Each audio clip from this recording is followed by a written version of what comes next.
Dragi moji, mnogi od vas me pitate šta da radite kada ne možete da učite, kada prosto jednog dana ne ide. Evo pogledajte ovu divnu svesku koju sam kupila kako bih bolje zapamtila. I ovde je znači moj Wortschatz. Znači ova svesku koristim samo za reči.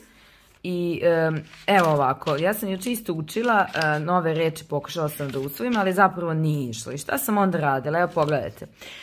Onda zapravo stanite i ovde imam Wortschatz iz lekcije 5 koju nisam obradila, vidite da je prazno, znači nisam obradila u smislu da sam pronašla kako se te reči, prevod tih reči, upotrebe u rečenici slično.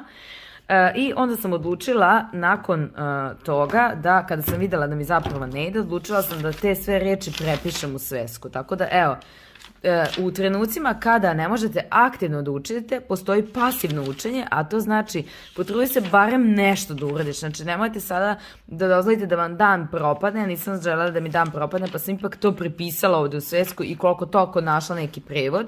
I danas nastavljam dalje. Ljubim vas mnogo i želim vam puno uspeha. Ćao!